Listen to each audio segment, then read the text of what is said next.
This podcast is brought to you by Cyber attacks can be prevented. Checkpoint, you deserve the best security. It's Unholy. I'm Jonathan Freedland of The Guardian in London. And know you're neat this week because, as many of you will know, it is the festival of Shavuot, which means we'll be back with a regular brand new episode of Unholy next week. For now, though, we thought we would share a conversation we have enjoyed. It's with friend of the podcast, the brilliant novelist, writer and teller of short stories, Etgar Keret. This one from a few weeks back. We hope you enjoy it as much as we did. Here's our conversation with Etgar Keret. This is Etgar Keret about himself in his own words. It's fair to say I'm an anxious person. It's fair to say a lot of other things about me too, that I'm not relaxed and I'm a bit of a coward, that I'm slightly paranoid, although anxious is a more polite word, and we're not here to hurl insults. This is from his newsletter. Etgar Keret is a superstar of the Israeli literary scene, writer, filmmaker, internationally published author. His work has been translated into over 4 languages. His stories are sad and funny and absurd and unforgettable. His exhibition about his mother, called Inside Out, is being presented now in the Jewish Museum in Berlin. We'll hear his stories about her, his thoughts about art, but in this country it's pretty impossible not to start with politics. So Etgar, thank you so much for joining us today. Thank you for having me. I mean, Yonit's right, really. It's the fate of any writer in Israel, I think, that every time they speak to anybody, the first question is always, so what about the political scene? Forget the stories you've written, the books you've written. What about the news? With the politics going on now, that it does feel very intense. What's your view of it? What do you think of these protests that have been filling the streets? What's happening, do you think? Well, I want to say that, I really love the time when they would need a writer or an artist to interpret reality because it was so complex and ambiguous. But this really isn't the situation. I mean, a 5-year-old kid who had seen Star Wars, would know who he should root for. The moment where basically all the economists, lawyers, friends of Israel in the US and the world, doctors, professors, students, Nobel Prize winners, they're all saying this thing is not helpful and it will jeopardize the Israeli democracy. And basically the two people who are rooting for it is a guy who was indicted 3 times, in criminal offenses, and a person who's standing to a trial, and they're all talking about how they need urgently to change the judicial system. By the way, the judicial system in Israel have many problems, but one of its biggest problem is the fact that the processes are very, very slow. But the reform would not affect that. It would just mean that the prime minister would affect or elect the judges that will try him, but it would not make processes any quicker. So I'm saying it's really like Netanyahu and me, we were never on the same camp, but there were times where, you'd need to have some sweat to argue with him. But I think that now we're living in such a partisan reality, very much so like in the US or in the UK when it comes to Brexit, that the decisions became so tribal and religious that as an intellectual, you feel that you don't really have a lot to give. You can wear the colors of your team, but nobody needs you to interpret reality because reality kind of hits you smack in the face. But you do have writers. I mean, Jonathan mentioned the protests and the literary giant David Grossman, who's talking in the protests last Saturday. You write about politics. It's not hard to guess where your heart is, but you don't do that kind of thing. You don't talk in front of a crowd and sort of rally the troops. Why is that? No, because I think, as a writer, I think that my forte or my power is really to take something that seems to be simple and to show it as more complex and ambiguous. And I think that when you stand on a stage and you really need to incite people and to make them believe in a greater idea, it takes a different kind of talent. You really need to take something complex and present it as simple. And I'm saying, I don't think that all the people who can do one thing can do the other. David may be able to do both.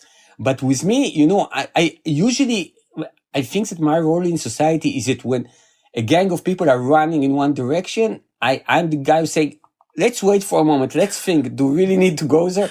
So I don't really think that I'm a great power in giving speeches in demonstrations, but I attended practically all of them, and that's because the writers have flexible working hours.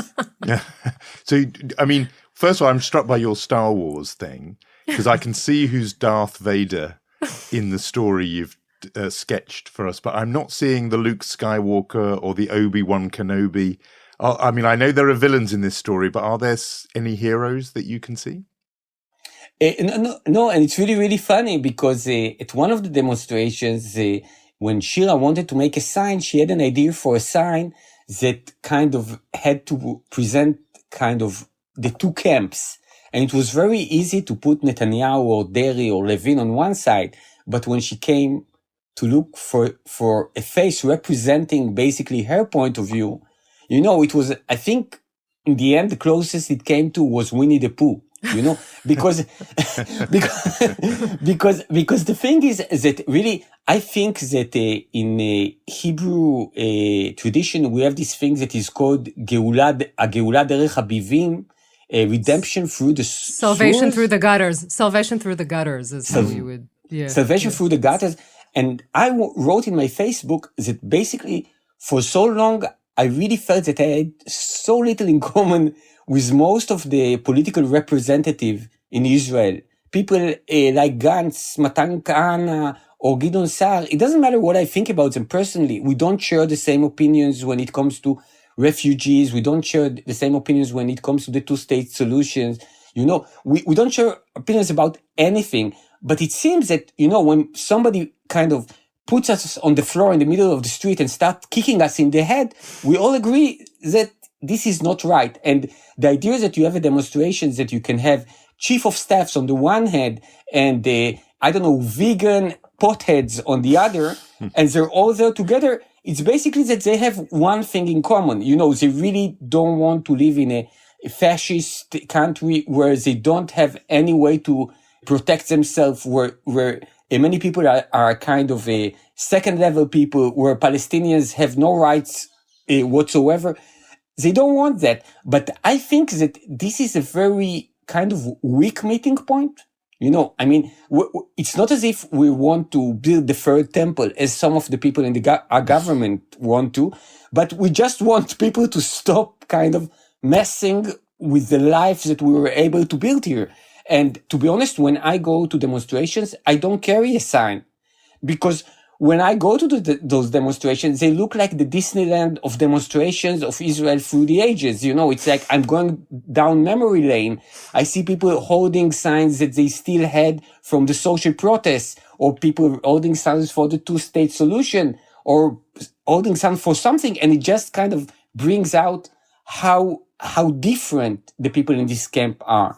And I really, really feel that, you know, that it's weird that we had reached this point where people have to speak in bad English and state things that are obvious, you know, that it's not good that a government will appoint the judges who will have to agree if what they're doing is right or wrong, that the Supreme Court system is mostly protects the weak people in the democracy, and that the nature of democracy is not that the majority will rape the minority, but that we will be able to coexist together. Now, so I'm saying it's really like, I'm sorry for being vain, but sometimes I feel I'm overqualified, you know, to explain that. We just need a kindergarten teacher to say that. And, you know, and the fact that we need a Kahanman who's a Nobel Prize winner to explain that in an interview really just says something. And I'm not talking about right and left, about how dumb our society in general had become, how basically we exchanged information and arguments for emotions. Basically, what you really see here, and I'm saying, you know, I saw it also from the liberal side, is that to be a politician really means how you can get even from the people on the other side.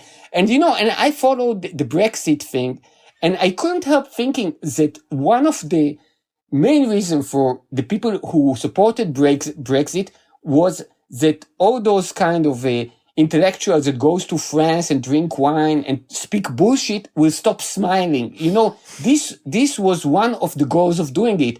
And really in Israel, when we live in a society where I think that, in different periods, both the settlers and the ultra-Orthodox felt marginalized, felt attacked by the rest of the Israeli society, they really think it's kind of a payback day.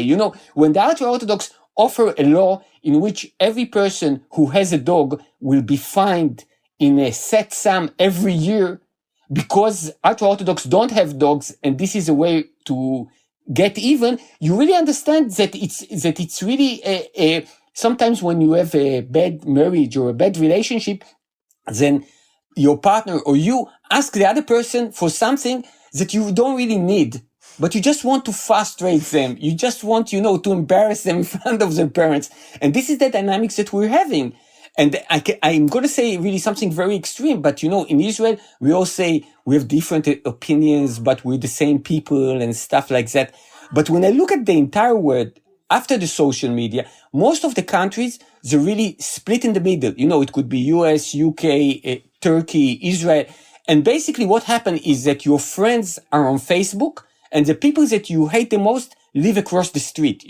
It's not the old days where French people would make jokes about British people that they get drunk at 4 p.m. and British people will be appalled how all the French people have lovers and they never had ones. We don't have any characteristic of societies. The people who are pro-vaccination or anti-vaccinations are all over the place, living in the same neighborhood and basically trying to kill each other. It's almost as if we need to cantonize countries. We need to find some kind of a libertarian solutions that will come instead of this idea of countries, because basically it doesn't work. When I look at Aryeh Deri, and I'm saying he's a super intelligent guy, he speaks very well. Everything he says is basically that he wouldn't want me to exist. He wouldn't want me to live or to do anything. So it doesn't matter. We can live in a reality where one side will oppress the other, or that will be oppressed. But I'm really, really doubtful that there will be this moment where we all think together. Those of us that believe that Jews are better than others, and those of us who really don't know how we came to this place. But the interesting thing about what you're saying, Etgar, is that you kind of think like the whole world is becoming crazy. Like it's not only our problem; it's a global problem. Yeah, it is a global problem. And I think that, that usually what happens in Israel is kind of like a petri dish that if you stir at it, you can see what's going to happen 10 years later somewhere else.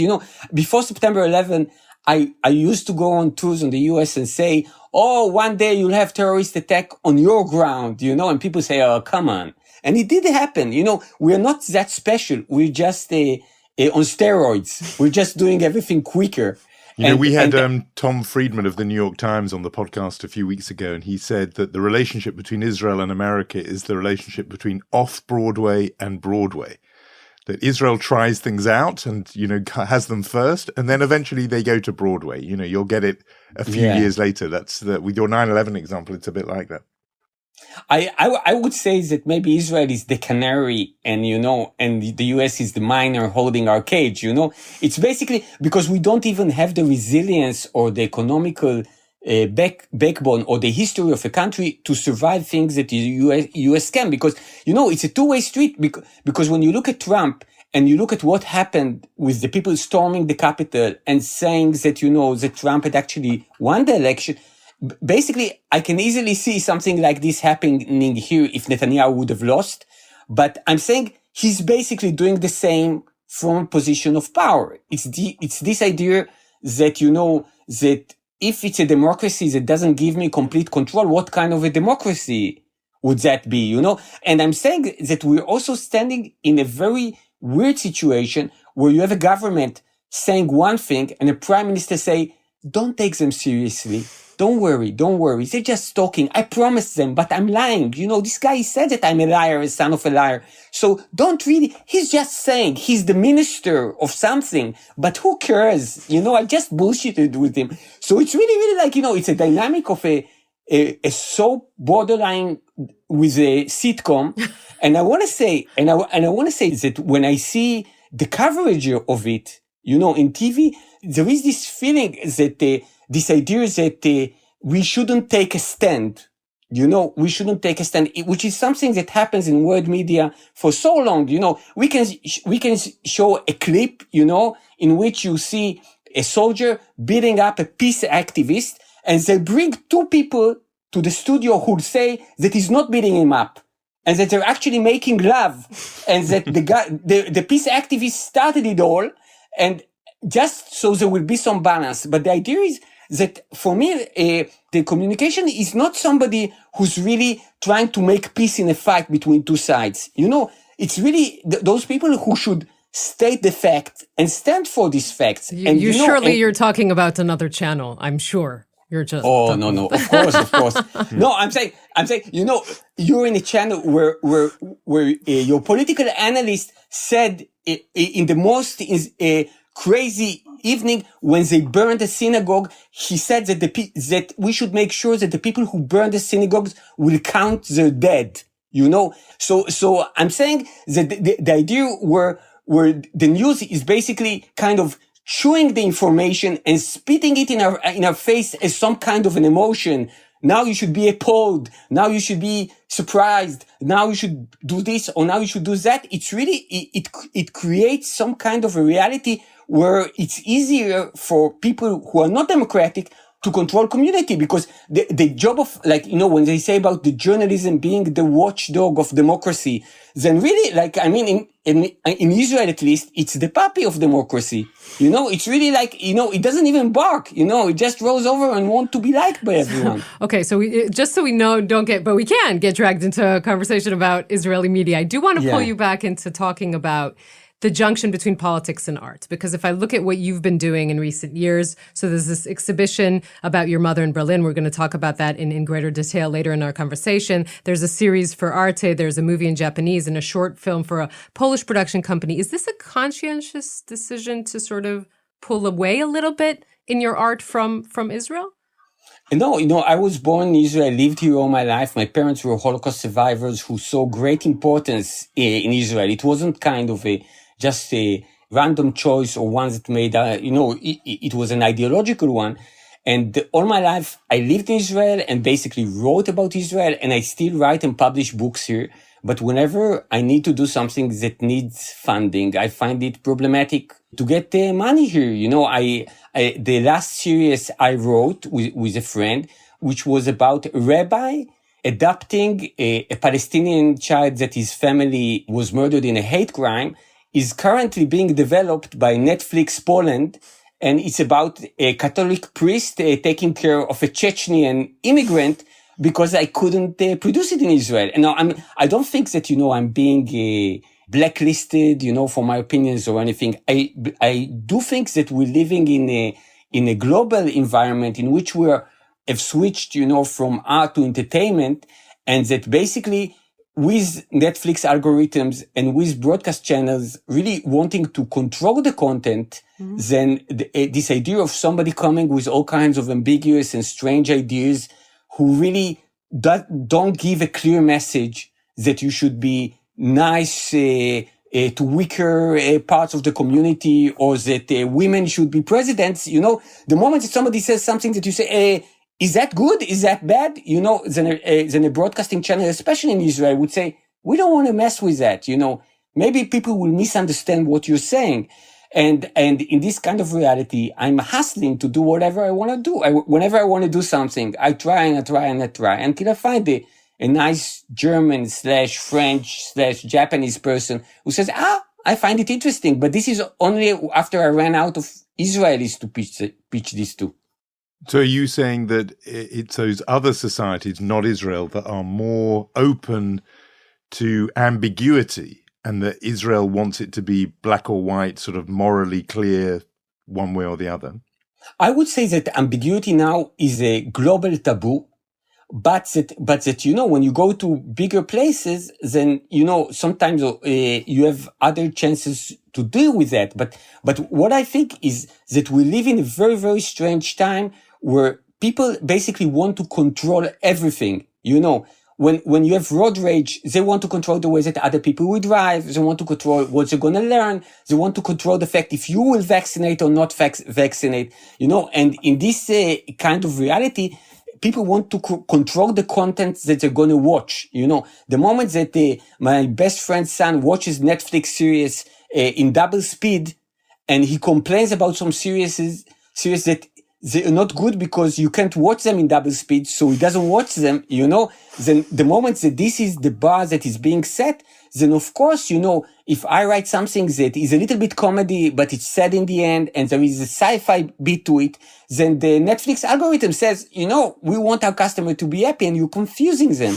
And I really feel that, the way that the romantic way that I saw art was that basically the foundations are our life, our reality, the way we function. And there is something about art that it's kind of a cloud hovering above it. But right now people are treating art as if art is the foundation and we're going to build reality on it. If we have women representation in Netflix series, then of course people are going to be nice to women and allow them to have an abortion if they want to. But it doesn't work this way. It's a little bit like that you have faulty airplanes and you're fighting for the fact that they won't show movies about exploding airplanes on the airplanes. Now, I don't care, show me an exploding airplane on the airplane, but just get the pilot to let me safely, and this idea is that art has really a practical function. I had an argument with somebody I truly appreciate that they told me about kind of blacklisting artists, that basically it's an economical act. It's like, let's say, if I want to go and see a Woody Allen movie, I'm punishing him. He won't put money into his pocket. Then I thought to myself, the moment that you say that money is more important than art, because I'm getting something and giving money in exchange. And the moment that you say, don't give him your money, you basically say, it's really not worth it. You're in a position of power. Money, you can buy a hamburger with it. But this guy, he just talks about his emotion. Who cares? Let's find a nice guy who talks about his emotion. Now, throughout history, I would say that, artists were basically perverts with license, not to live their life as perverts, but to think their life as perverts. And the idea that there was something there that people could approach and say, I got something in me, but I would never cut it loose. But thank you for naming it. Thank you for saying that I'm not alone. This was really the function of the artist. Now they want the artist to be the best student in class, the one with the best shave, the one who talks nicely. They want stand-up comedian to do that. Now it's really, really strange. I can say to you, look, I'm very short. And I used to be fat. And the reason that I'm not fat now is basically just because I'm depressed. When I have good mood, I become fat. I'm happy about it. Now, as a short and fat person, I would say to you that, if I would want to set unit with a guy and she'd ask me how he's like, I would say he's short and fat, but he's super smart and stuff like that, because I think it's relevant. The fact that I won't say it, if you need will go to a date and see somebody who's short and fat, it will have an effect on her. So why can't I represent that in reality? And on the other hand, sorry for giving this kind of crazy speech. On the other hand, I want to say that we invent new words and introduce them to the language, not to clarify situation, but just to make them more obscure. Yeah. And I said to Yonit once, I really don't need the anchorman to chew the news for me. Yeah. If somebody murders his family, I know he's not nice. I don't need people to say that.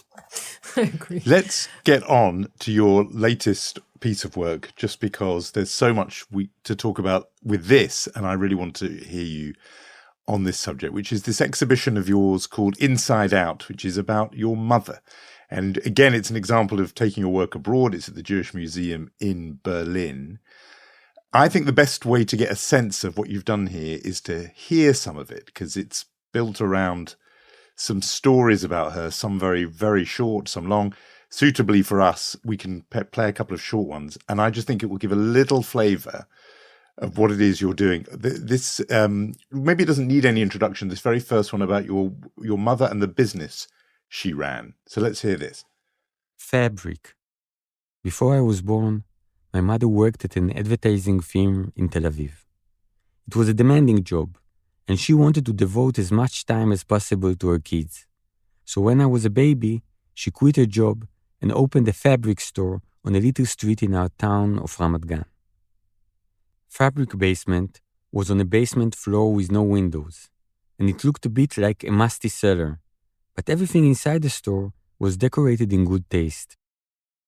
Mom used to take me with her to work every day, put me on the counter in a bassinet, and there I spent my hours listening to her stern pronouncements on questions of cleavage and rivets, and inquisitively watching the eager women who entered the dimly lit basement to search for the perfect fabric and cut for the dress of their dreams. Mom liked to say that because of all those hours I spent in the store, I learned how to pay compliments to other women long before I learned how to walk. I remember my mother hoisting heavy rolls of fabric around in that narrow, dank space. It was hard work and not very rewarding, but when I was little, the fabric basement seemed to me like a sort of secret kingdom where my mother reigned supreme. Her subject came to her with their hopes and dreams, and she, the queen mother, proclaimed which options made them look thinner and which fatter, what was flattering and what looked cheap. She spoke with no hesitation or excessive politeness, just as a queen should.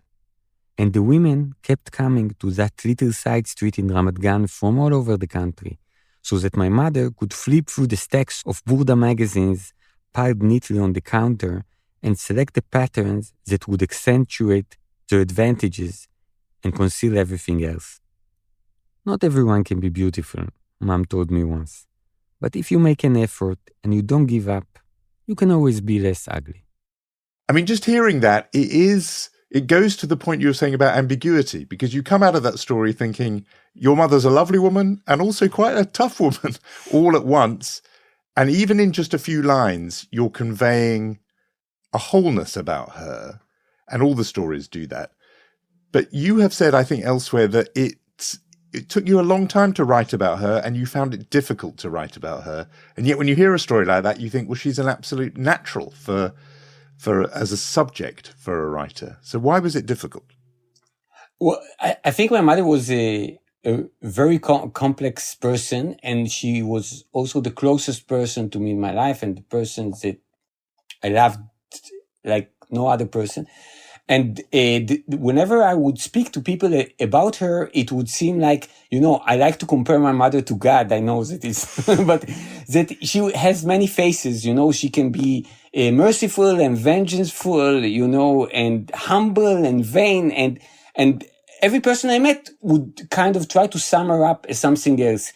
And I think that there was something about my mom after surviving the Holocaust, after losing her entire family, that, she rebelled against any attempt to sum her up. We lived in a city or town called Ramat Gan, and whenever they would have some kind of a Holocaust memorial, they would always ask my mother to speak, because it's a city where most of the people are from Iraqi descent, so they didn't have many Holocaust survivors. And my mother always refused. And one day I asked my mom, why do you refuse? And she said, son, I don't work in the Holocaust, which is like, she knew that it wasn't grammatical, but for her, like, the Holocaust was this kind of big conglomerate, and they wanted her to wear the uniform and be a Holocaust survivor. And for her, I think that, as a child, she avoided having a number tattooed to her hand, but being seen as, in a reductive sense, as a Holocaust survivor, people feeling sorry for her having to take part in a certain narrative, seemed to her that it's as if the Nazis had branded her. They limited the space that she created. And for me, it was a great challenge, basically, to be able to tell her story without pigeonholing her in any of those holes. A Holocaust survivor, a nice person, a tough person. She was all of this, and I know that the stories that I can say can never be complete, but I thought that if there would be enough of them, and if there would be enough artists in giving their own interpretation to how they see this conduct, then maybe it could bring some of the complexities that she had in reality. You know, I have a very good friend who went through a writing class, a creative writing class with you.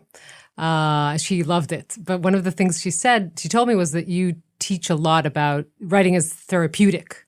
And I wonder if writing about your mother, and this seems to be someone with a very big personality, did that help you go through the grief of saying goodbye to her? Was that part of deciding to write now? Yes, for sure. You know, there is a funny thing that working on this project, I suffered from a herniated disc. And when I went to the doctor in Berlin, I said to him, I didn't lift anything. And he looked at me and he said, yes, but dead moms can be very heavy too. And for me, there was this moment that when I went to the opening of the ceremony and I wasn't shaved. And my mother, all her life, she really, she was a true anarchist and she would let us do whatever we wanted to. But she always insisted that when I go on stage on events, I'll shave because she said, this is simply disrespectful. It's not aesthetic or anything. It just means that you don't care about the people. And whenever I would do an event that I knew would be on YouTube, I would always shave because I didn't want to mess with my mom. And when we opened the exhibition, I found myself unconsciously coming there not shaved. And when I tried to figure out to myself why it happened, and I thought to myself, this is a way of noting to myself that I'm not doing it for her memory. I'm doing it for myself. I'm doing it seeking some kind of closure, trying to give a name to something that I don't have a name. And for me, this is always the artistic process. The artistic process is basically dealing with the things that bothers you the most and then hoping that it will interest other people too. But this is the order in which it works. I want us to hear another second story. This one is in a restaurant. Let's hear this one. A good day. When I was a kid, I absolutely loved eating at restaurants. It's not that I was some kind of foodie. It's just that in those days, in socialist Israel of the 1970s, going out for dinner was such a rare and decadent event that it was impossible not to get excited about it. Once every few months, we drive to Victor's place, a Tel Aviv eatery located next to a junkyard. After dinner, while Mom and Dad sipped Turkish coffee and smoked a cigarette, my brother would take my sister and me on an exhilarating tour of the junkyard, which we called the car cemetery. We'd stop at each crumpled vehicle and try to guess how it had ended up there. Trampled by an elephant, shot out of a cannon, or just driven too quickly and rammed into a stoplight. One Saturday, when I was about 6, we went to Victor's place for my mother's and sister's birthday, since they were born on the same date. The mustachioed waiter wiped the table with a damp cloth and informed us apologetically that due to a kitchen malfunction, the restaurant would not be serving fries. The rest of the family received this news somewhat indifferently, but I took it really hard. Instead of a big pile of delicious greasy fries, the waiter put a dish of white rice on the table. And within seconds, the lavish feast I'd been looking forward to for weeks turned into just another family dinner. My mother, sensing my frustration, asked me if everything was all right. Nothing was all right, I snapped. If I couldn't have fries, the whole meal was a waste of time. And this birthday, which was supposed to be fun, was now the worst day of my life. Mom listened patiently to my vitriolic complaints, and when I was done, she put the back of her warm hand on my nap and asked me in a half-whisper to tell her how many people were sitting in the restaurant. Being a good boy, I methodically counted them all. Saturday afternoon was one of the busiest time of week at Victor's, and other than our table, there were 26 diners. 26? My mom exclaimed with a whistle. That's a lot. Now could you please tell me what all those people are holding in their hands? Oh, come on, I said with a grin. That's easy. It's a restaurant. They're holding knives and forks. Mom was impressed. 26 people. 26 hungry humans sitting at their tables, each eating only what's on their own plate. 26 people holding knives, and yet not a single one of them is stabbing anyone else. She leaned over, planted a soft kiss on my forehead, and said, "Let's agree that this is actually a pretty good day."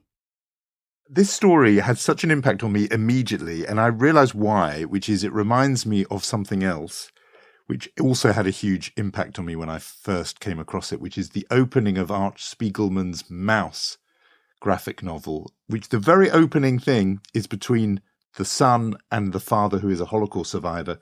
And the son is complaining about his friends being mean to him. And the father says to him, when you're locked in a cellar underground for starving, then you know what friends are.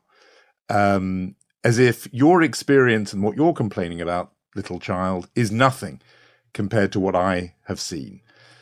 And there's something of that I felt in that story.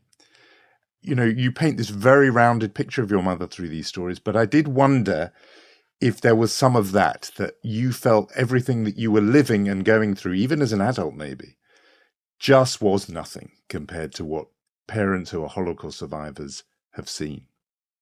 Well, I think that the strongest vibe I got from my parents was that reality was very fluid. That they sat in restaurants like the one we're sitting in now, and then, you know, a couple of years later, they were sent to ghettos or put on trains and moved to camps. And the idea is that my parents always taught me to think about where things can go to, not only the obvious scenario, you know. So I mean, I remember as a child that I always had this anxiety, and until this day, I hate buying things.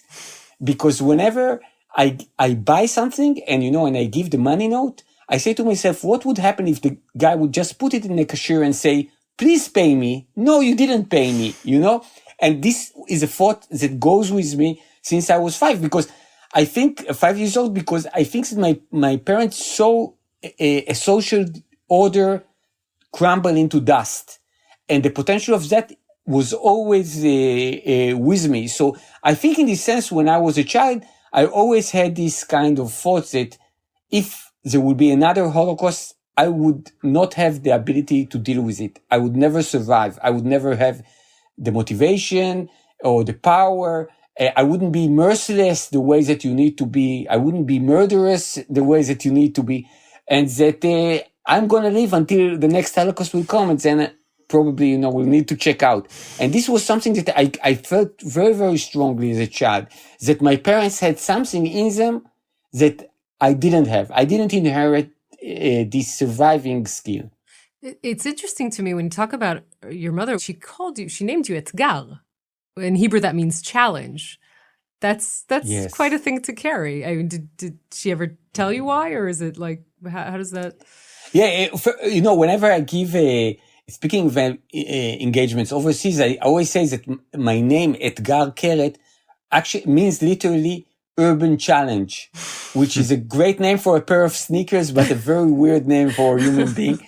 And the story behind it is that I have an older brother and sister, and my mother wanted to have as many children as she could, but she wasn't very healthy, and also she wasn't very young, and she had 4 consecutive miscarriages. Mm-hmm. And when she got pregnant with me, she understood that it was her only chance to have another child. But I got jaundice in the embryo, and the embryo cord was tied around my neck. So the doctor said to her that I'm going to die anyway. And they wanted basically to take me out in pieces, not to endanger her. But she insisted on having me. I was born in 6 months in a cesarean operation. I had the jaundice and I weighed 920 grams. And the doctor said to her that I'm going to die in a few weeks. So the first thing that happened when they brought me to her, she said to me, they don't know what they're talking about. I'm going to call you challenge, and it will be your challenge to stay alive and to show them that they don't know anything about medicine. And I was named Challenge, and not only I stayed alive to make fun of them, but also when I had my brit, she invited the doctor who told her that I won't survive. And according to the family myth, I beat him. I beat his toe during my Brit Milah, and he had to put a bandage on it. It's really like, my mother would say it in such great passion. She said it was like a bulldog locking his jaws, and he was trying to get you off his finger, but you insisted. And you told him, I'm alive, I will always be alive. My mother would kind of tell it with a lot of pathos. And the doctor ran away, but I stayed with the name forever. I mean, I come away with this feeling that she put quite a lot on you one way or another. I mean, even the name we've talked about, but we're not going to hear it. But this story where your mother says to you, almost as a bedtime story, she describes to you an episode in which a neighbor was basically beaten to death in front of other people. It's, even that story has a lot of ambiguity in it. But she tells it to you when you're a very young child, as a bedtime story. You say somewhere else that your parents hadn't seen their own parents raise them because of the early deaths of their parents, and therefore they didn't really know how to bring up children. But do you think, when you look back, that she did put too much on you too young?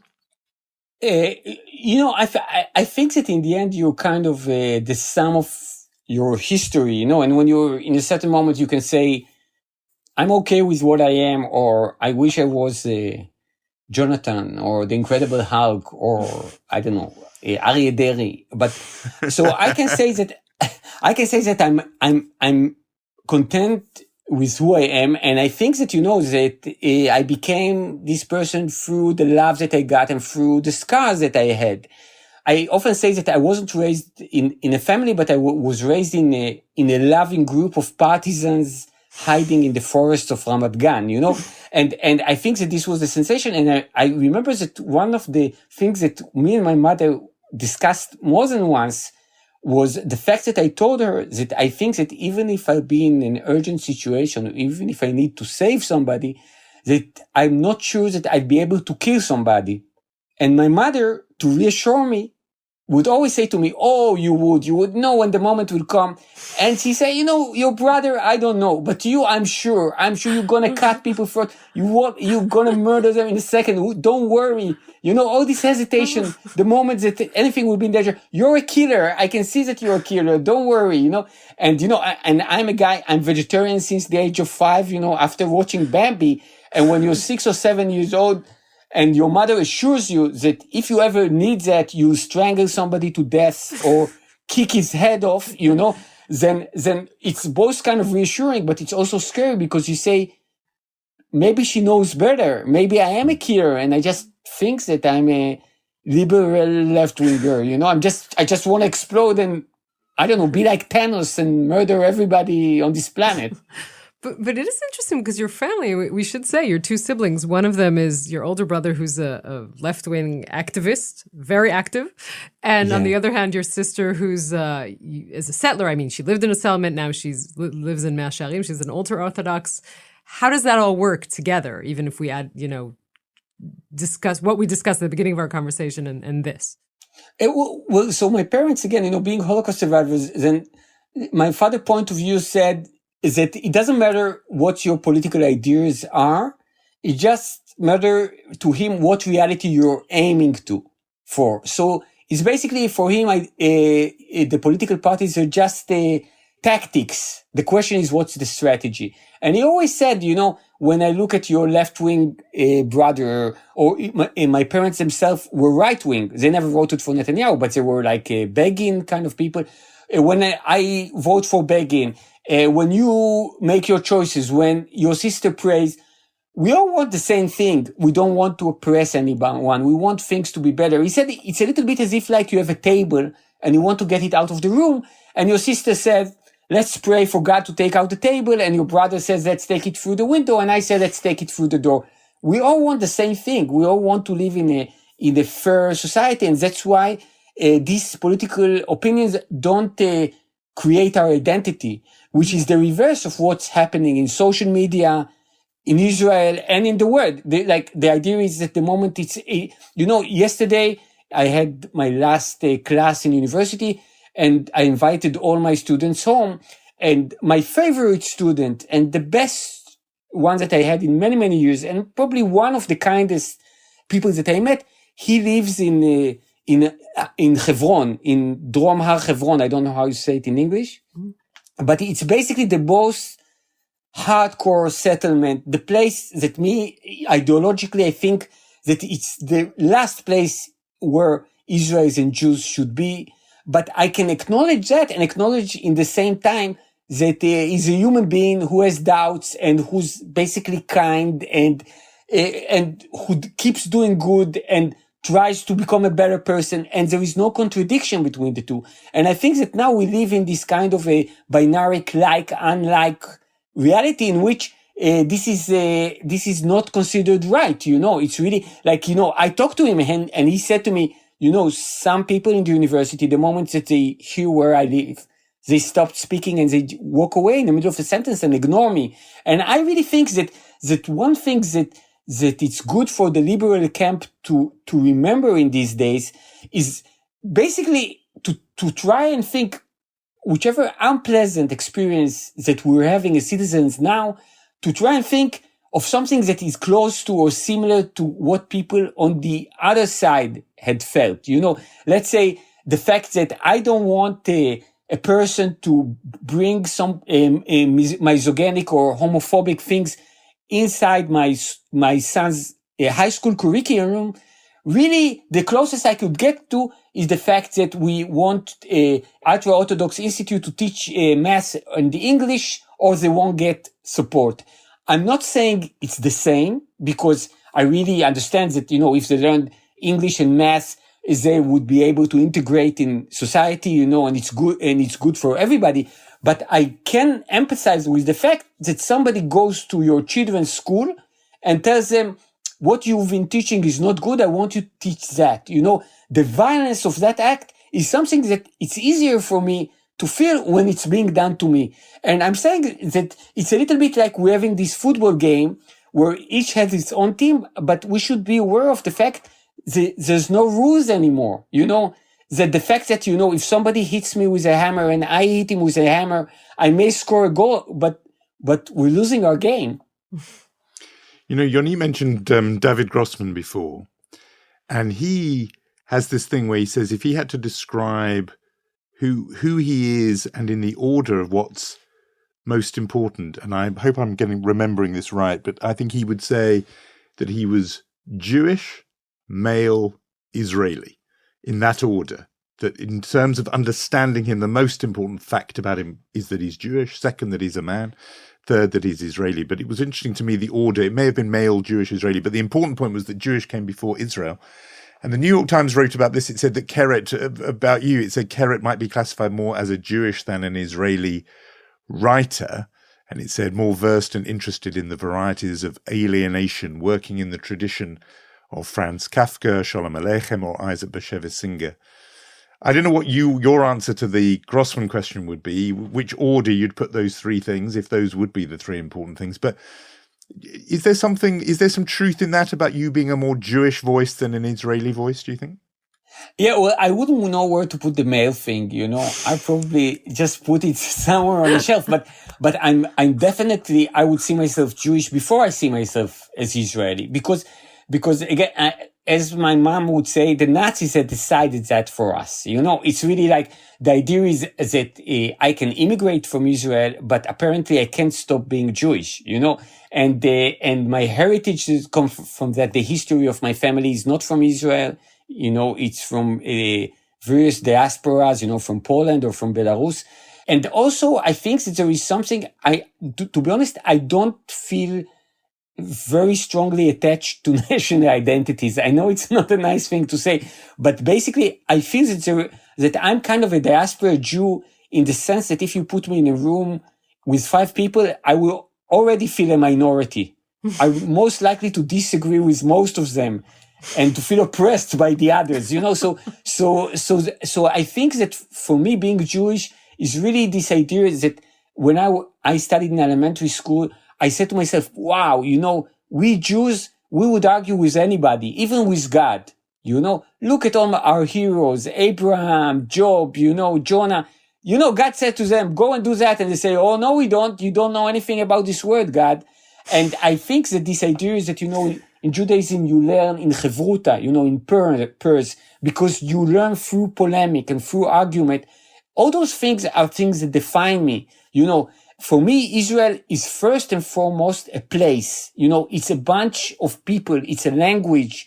It's a dynamic of society that I feel attached to much more than a flag or some kind of a big speech that keeps you at awe.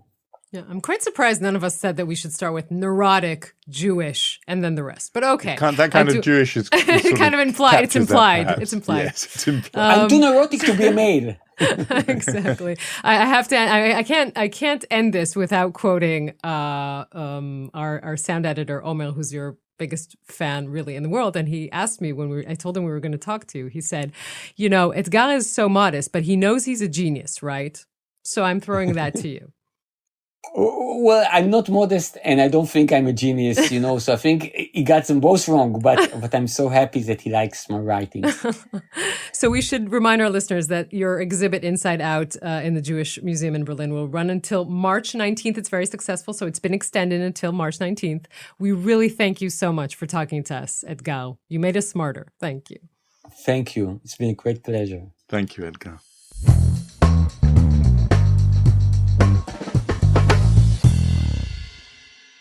That was our conversation with Etgar Keret. If you haven't, then you really must become a subscriber to his Substack, these weekly dispatches he sends out. It's called Alphabet Soup by Etgar Keret. Strongly recommended. His latest, Life, spoiler alert, gives some brilliant advice on living and caring and surviving. So, if you enjoyed that, do join us again next week for an all-new episode of Unholy. And for now, our thanks, and of course, if you're marking Shavuot, Chag Sameach. Back with you next week. This podcast is brought to you by Cyber attacks can be prevented. Checkpoint. You deserve the best security.